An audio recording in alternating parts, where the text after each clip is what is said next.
जय हिंद दोस्तों, मेरा नाम है देवेंद्र गोलीवाल और आप देख रहे हैं टाइमली पल्स। दोस्तों, चाइना, मालदीव्स और इंडिया के रिलेशंस को ध्यान में रखते हुए एक मेजर डेवलपमेंट हुआ है। और वो डेवलपमेंट है कि ने मालदीव्स के साथ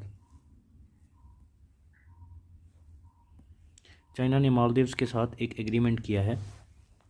और वो एग्रीमेंट में इन्होंने कुछ ऐसी चीज़ें करी हैं जो कि इंडिया के लिए सही नहीं है, और वो देखने और समझने की कोशिश करते हैं कि वो क्या हुआ है।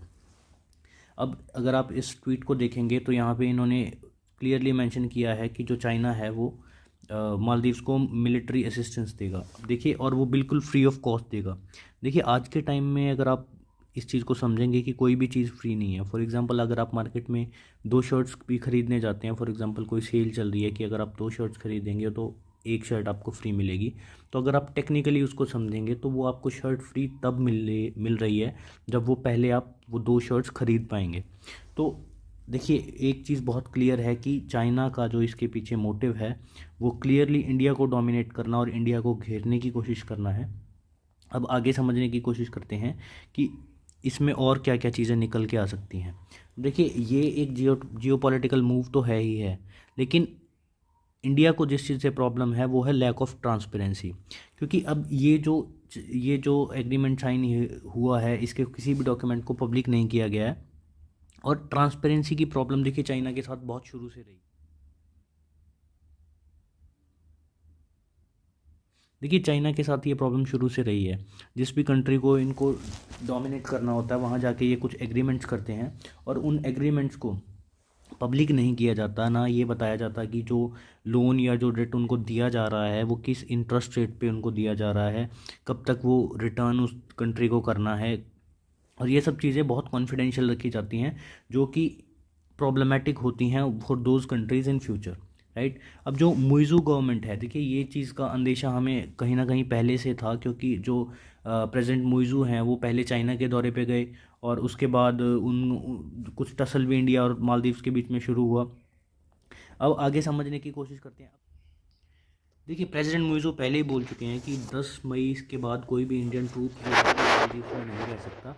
और ये रिपोर्ट्स जब आई तो इंडिया के जो मिलिट्री पर्सनल थे उनको सिविलियंस के से रिप्लेस करने की बातें चल रही थी।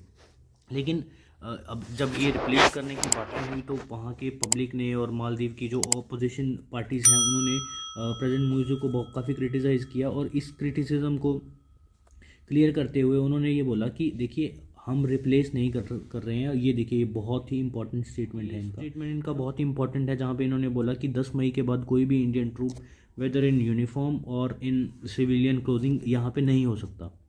और ये इस चीज़ को लेके बहुत सीरियस हैं, क्योंकि अगर आपने इनके इलेक्शंस को फॉलो किया होगा तो ये इनका इलेक्शंस कैंपेन से ही इन्होंने इंडिया आउट का एक कॉल दिया था।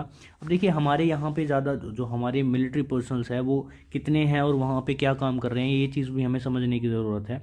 और एक चीज़ और जो इम्पोर्टेंट है कि जब इन्होंने इंडिया को बोला कि आप अब यहाँ से अपने मिलिट्री ट्रूप्स को हटाइए, तो इंडिया ने एक सिविलियन टीम भेज दी थी कि जो कि 28 फरवरी को वहाँ पहुँची थी to replace the military personals. But बाद में इनका स्टेटमेंट आया कि हमें यहाँ सिविलियंस भी आपके नहीं चाहिए।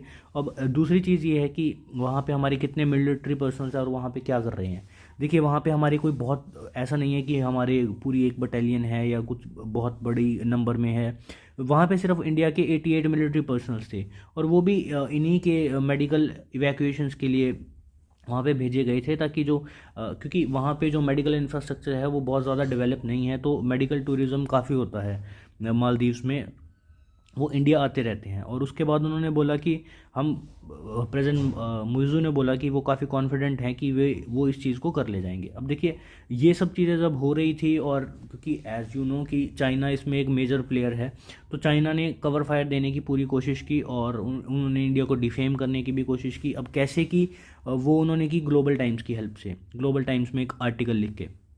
देखिए, अब ये बात कोई ढकी छुपी तो है नहीं कि जो ग्लोबल टाइम्स है, जो वहाँ का एक ये मीडिया आउटलेट है, चाइना में मीडिया फ्री तो है नहीं, राइट। तो फ्री मीडिया तो है नहीं, तो इन्होंने अपने एक आर्टिकल के थ्रू इंडिया को डिफेम करने की कोशिश की, और ताकि एक तरह से कवर फायर भी वो मालदीव्स को देने की कोशिश कर रहे थे कि इंडिया डोमिनेशन दिखा रहा है अपनी, कि अब आप इस कार्टून को देखेंगे तो आपको समझ आएगा कि वो इंडिया को एक तरह से मतलब मजाक बनाने की कोशिश कर रहे हैं और इंडिया को नीचा दिखाने की कोशिश कर रहे हैं कि आप नेबर फर्स्ट की पॉलिसी के नाम पे आप जो छोटे देश हैं उनको डोमिनेट करने की कोशिश करते हैं। और ये जो खिसियानी बिल्ली खंबा नोचे वाली चीज़ है, पहले भी एक डिटेल्ड वीडियो बनाया था जिसका लिंक मैं वीडियो के लास्ट में डाल दूंगा। तो देखिए, इनको ये जो मिर्ची लगी है चाइना को, उसका एक मेजर रीज़न ये भी है कि अभी जो 2-3 दिन पहले मैंने वीडियो बनाया था कि आईएनएस जटायु से इनको बहुत प्रॉब्लम है, कि जो इंडिया के मिनिकॉय आइलैंड्स में आईएनएस जटायु के आने से इनको बहुत प्रॉब्लम है, जिसकी वजह से इन्हें लग रहा है कि इंडिया का प्रेजेंस वहाँ पे स्ट्रांग हो जाएगा, राइट।